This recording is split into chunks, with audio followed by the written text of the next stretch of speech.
I'm very excited to be introducing our next speaker.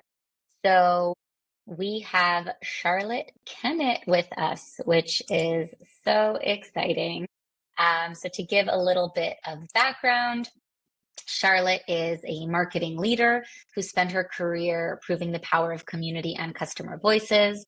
What began with running a fan club in her early 20s grew into a 14-year journey building customer and community-led functions that drive measurable impact. Recognized as one of the top 22 B2B marketing innovators and winner of multiple industry awards, including CMX, Gainsight, and Covio, Charlotte is most energized when bringing people together, sparking collaboration, and turning ideas into impact. After leading a global CX transformation for automation leader Blue Prism and operationalizing community marketing at Reddit, Charlotte is now a marketing transformation coach, consultant, where she supports global organizations in rethinking their approach to marketing. So before I let Charlotte take it away, just want to remind everybody in the chat, please feel free to use the Q&A feature below if you have questions throughout, and we will leave time at the end for all of your questions. And now I'm going to hand over the mic to you, Charlotte. So please take it away. Hello, thank you so much for the introduction, Tally, and hi to everybody. I hope that you still have a bit of energy left. I know that it's the end of this 24-hour marathon of community leadership and community building. And so hopefully the bright colors of my slides are going to keep you awake. So obviously loads of conversations around where does community sit and a bit of an identity crisis happening here and where should it, which function should it be in, et cetera, et cetera. I just kind of want to start about maybe challenging and putting a bit of thought in your brains around maybe it's not about where community should sit within the business, but more around how can it really help those transformation conversations and really try and advocate for more human and consumer-led conversations within and across functions. So I'm going to obviously, spoiler with the name of the title, obviously focus on marketing today. So marketing is where I've spent most of my career thus far. So hopefully I'm going to give you some insights on how you can be friendly and get value from working with your friends in marketing and really help lean into those conversations as well. So obviously I've already been introduced by the wonderful Tally, again, mentioned the fan club. So bonus points if anybody can recognize the band on this picture. But after my early days as a president of a fan club, I spent a few years working in the video games industry, where I was part of developing the IP for Dark Souls. So again, if there's any gamers in the room, which was actually one of the first games which marketing strategy was very much community-led. So the Prepare to Die tagline, if there's any gamers in the room, kind of really came from community fan working and kind of all of that co-creation and collaboration as well. I've spent a few years working for Lithium, Chorus, rest in peace, where I was developing some of the thought leadership around community management and some of the certification programs as well. After that, I spent a few years working at a company called Blue Prism. I was there for 6 years and I head up the CX team. We won a CMX award a few years ago for some of the great stuff that we were doing. Very proud of that. And as mentioned, most recently worked at Reddit to try and help bring some marketing goodness in some of the community programs. But right now, very much in a consulting role and helping, again, bridge the gap between the great things and the great power of what marketing can do, what community can do for marketing. So I understand that marketing can have a bit of a bad rep. I know that a lot of marketing people don't understand the value of humans and community, but I also want to make sure that everybody in the room here understands some of the foundations of what marketing is and maybe dispel some of the myths of how we can perceive marketing. So back to basics, marketing 101 and the marketing opportunity. So as I mentioned, marketing is often seen as the jazz hands, the people that create the sparklies and the glitter, or an acquisition channel really. But the reality is marketing is a strategic function within an organization. And one of the kind of basic framework that is often used to try and explain what marketing is the 4 Ps. 4 Ps, which is, again, from a guy called Cotter, and I will take you through them right now. So the 4 Ps very simply starts with product. So marketing will have a strategic role in defining what is it that you're selling? How are you going to talk about what you're selling? What are the feature functionalities and what is the value to the customer? Price, how much do you sell the product for? What are the competitors selling it for? What's the value and kind of the transaction happening in all of that? Place, how will my product be sold? How is that selling process and that selling and buying journey going to look like? And then finally, promotion, how will people find out about it? So I'm sure that just looking at the 4Ps here, all of you community experts are kind of looking at that and already think it's like, oh yeah, I could see where community can add value in this. I can see where, some of the great things that the people in my community are doing can actually really help. So again, that's a very good starting point. Obviously, if you've got examples or ideas and thoughts, please use the chat. I don't want to feel lonely speaking on my screen. So yeah, let's add a bit of community magic, right? Let's imagine what would happen if we added a bit of community pizzazz and human-led interactions into some of those 4Ps. So the product, insight, right? Community is such a great source of insight and conversation and passion of how people are using it, helping each other. Obviously, there's ways of formalizing that with an ideation program, product research, hackathons, for example. And again, the value, people feel like they belong, there's that sense of belonging. You got quicker, time to market, better insights. I'm going to spend a bit more time on ideation in a minute. Price, again, insights, value, perception, do people see the value in what you're doing? The insights piece is there, but you can also use your community as a sounding board to understand where are some of the snagging points, how can we shape that that price proposition as well. It's a great way of making sure that the ROI is articulated in a way that they can then kind of really get the value of the product that you're selling. The place, a community has to be embedded in the journey from the selling point where you can kind of really see the transparent conversations of people using the product and again replying to the post-sale journey of like the onboarding, the platform adoption. How do you integrate the community, the conversations, the programs into every step of the journey, which again is a great way to show the transparency, to show that you're having honest conversations, the faster adoption and a streamlined experience. Again, I often see communities sit in a silo, but it should be part of the conversation. Again, you're speaking to marketing. One of my bigger door openers in my previous role when it was like, hey, did you know that 30% of visitors on the community are actually prospects? That got me a lot of attention from some of my peers in demand generation who are like, oh yeah, I think there's something we can do there. And last but not least, promotion. Obviously, community, great opportunity for storytelling, amplification of customer voices through user-generated content, advocacy. And again, the value there is being able to do social proof that's more than those stale case studies. I should not be saying stale. I used to own a lot of those, but it's an opportunity to really diversify how you tell the story, the voices, and where they kind of sit as part of the kind of customer journey as well, but also increase trust, right? It's real stories by real people instead of marketing glossed stories there. So 4Ps, you get it, right? Marketing strategy, more than the jazz hands, and it's quite obvious where community can add and bring value. So I apologize in advance for you guys having this song stuck in your head for the rest of the day. And I get that what I'm showing you is very high level, maybe a bit nebulous. So I'm going to share you some examples of some of the things that I did at my previous organization and really what can happen when we bring community and marketing together. So looking at my previous organization where I was heading up the CX team, customer experience team, I was reporting into the CMO. We broke down my team's responsibilities into these buckets. These weren't people, they weren't even teams, but they were kind of buckets of work responsibilities. And we had the more traditional marketing activities, which again, lifecycle, social proof, communications, and we had the more kind of community and infrastructure pieces. Advocacy and advisory, we separated because they're different motivations. Advocacy is like, I'm championing your product, whereas advisory is like, I'm providing feedback. Not mutually exclusive, but because the motivations were different, we structured the programs a bit differently. We underpinned everything that we did with data, voice of the customer, and insight. We wanted to make sure that we were able to leverage everything that was being said and done as a way for the business to make better decisions. Obviously, we had the programs that underpinned that and again helped being organized, coordinated, and orchestrated. And ultimately, everything that we did fed into departmental goals and objectives. So yes, we ran marketing. See, it's the whole point of here. But what I'm trying to say is it should never just be a silo. It really works when it's cross-functional, and it really works when you understand the KPIs that these teams work towards.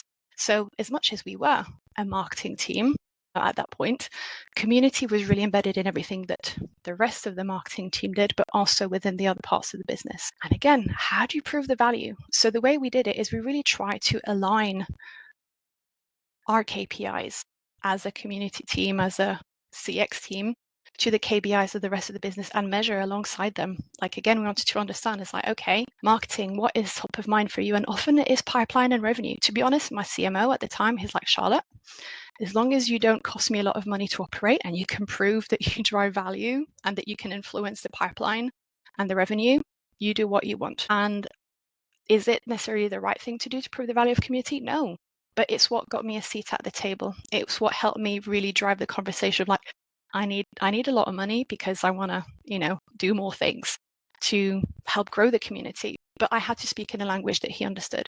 I was able to say, hey, we're saving money by getting people not going to the support center. We're actually increasing the adoption. We've got people using our products more. So those are ways that, again, got me a seat at the table because I was able to speak the same language as the leaders that were there. So let's look into some of the examples as well. I mentioned ideation before. So here is an example where community can help influence product and pricing strategy within marketing. So product marketing, for me, is one of the biggest untapped areas where community can really drive some value. One of the big things that we did is leverage the voice of the community to build the value proposition. How do we go to market with AI is understanding how the people using it, how are people perceiving it, and then really bring that messaging into the value proposition. And obviously the data is backed by voice of customer and stats. That is extremely powerful. But then how does it influence the roadmap? But also then how do you communicate the roadmap back to people and saying, the features that we're releasing in our roadmap now, those are the ones that you asked for. So that is, again, a place where you can bring a lot of value into a marketing organization.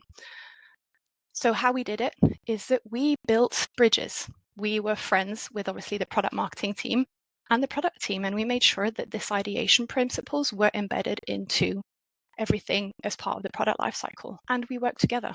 And that's what made it work. In the 4 years that we had the program, we had 800 ideas submitted, 100 implemented, and we made noise about it when they were implemented.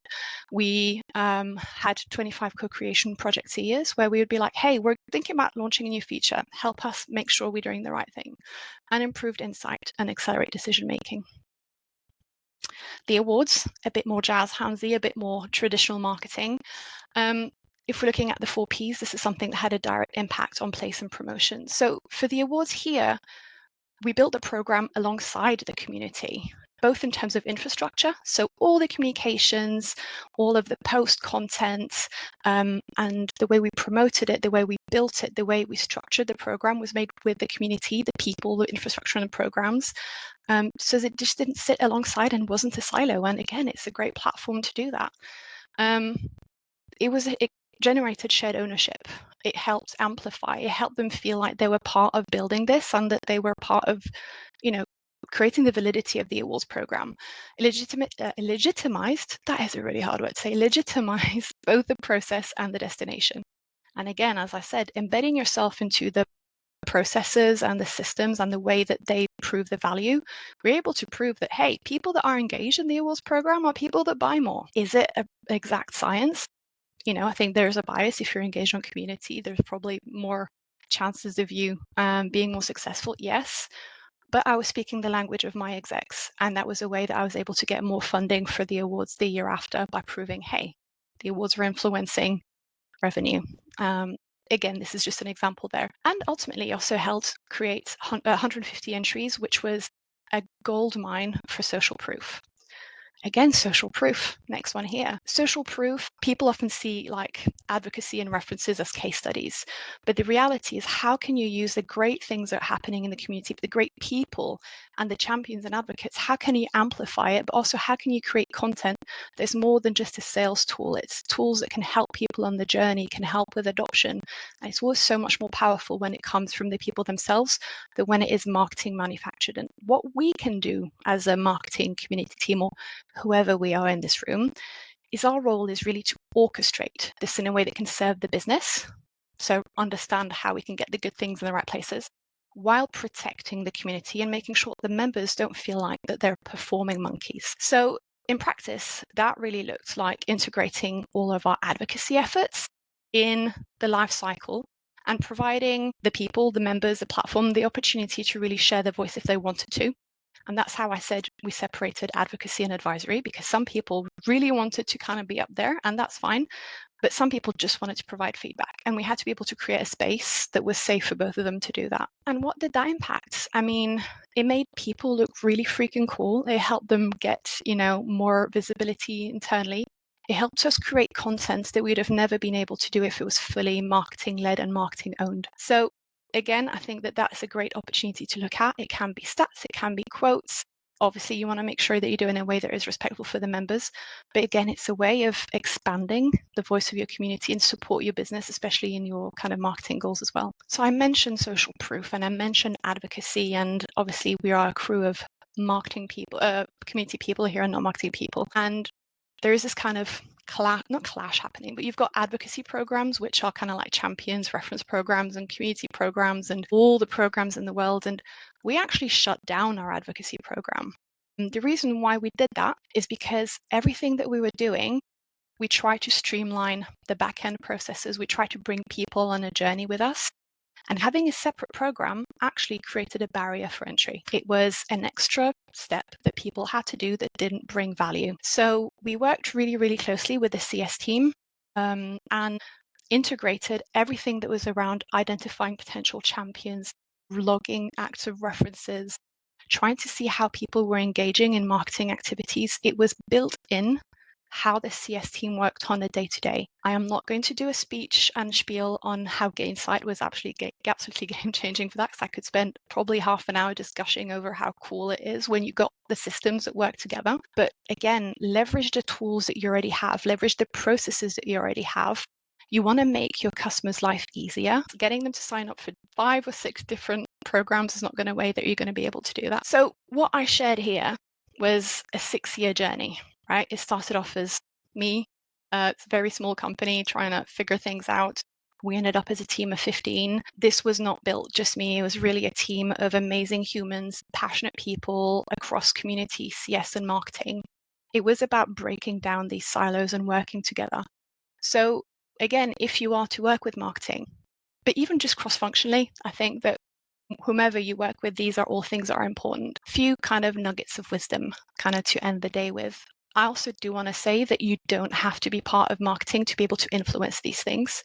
Again, understanding what makes marketing people tick, understanding the opportunity of marketing is a great first step there, and working together and collaborating and doing all of these things. Ultimately, I think that the future is cross-functional. It's not about who sits where and who does what. So a few wisdom tidbits. Understand and know the KPIs. If you've got somebody who's like, meh, if it doesn't influence ARR pipeline or something else or CTR or whatever, ask questions like, what is ARR? Annual recurring revenue. If it's ARR, influenced annual recurring revenue, understand what it is, how it's measured, understand how the back end is working as well, and try and see if there's a way that you can then integrate into what you're doing.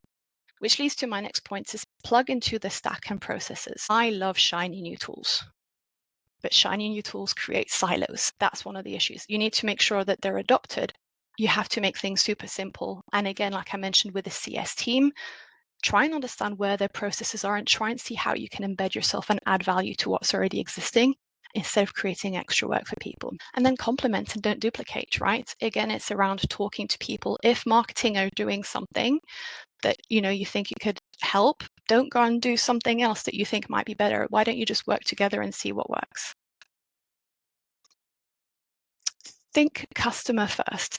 To the point of the advocacy program, you don't want barriers. You want to make it super easy. Think Netflix. When was the last time you opened a support ticket for Netflix? You didn't, because it's streamlined. It's straightforward. You know what to do. When you're thinking about your journeys, your programs, your processes, don't think about it as an org chart, but think about it as a customer journey. Ultimately, they don't care that you're in marketing, customer success, or support. They want to have a relationship with you and communicate with you. Build credibility through partnership. Again, this is not an ego play. This is not about you. This is about making sure you're doing what's best and advocating for the voice of the customer. So share insights. be like, hey, did you know that there's this happening on the community? Just this morning, I had somebody from my former team say this, hey, we got the community to help troubleshoot a critical issue that we've had. Those are great ways of building bridges. Last but not least, experiment and adapt. Try things. Some things are going to work. Some things are going to bomb, but you won't know if you don't measure and if you don't try. And innovation really comes from testing your approach. I mean, again, there's a lot of things I've done that haven't worked, but what makes a difference is learning what didn't work and then trying to not do it or doing it a bit differently. But then again, having that measurement, having that impact then can help progress things as well. So we're coming to time. So a few parting words. I know that, community is going through a big change right now with the platforms, with AI, with, different vendors being like, ooh, community customer success and ooh, community marketing.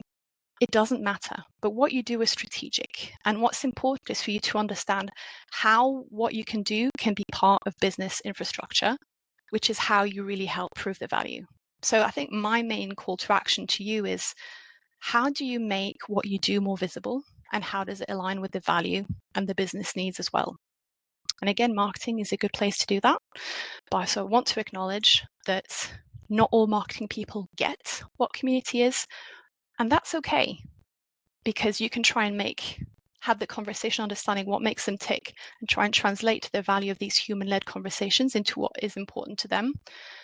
And this is also coming from a often very frustrated marketeer who gets really annoyed when marketing people are like, you can market to existing customers the same way that you market to prospects, which just don't get me started. Could be around for another 45 minutes. So again, just think about it, understand where people are, what is top of people's minds, and how you can help influence that.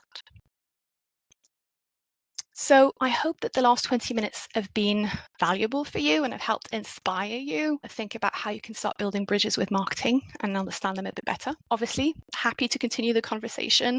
My LinkedIn is there and my contact details should be on my profile as well. So yeah, I think we've got 5 minutes for questions, Tally.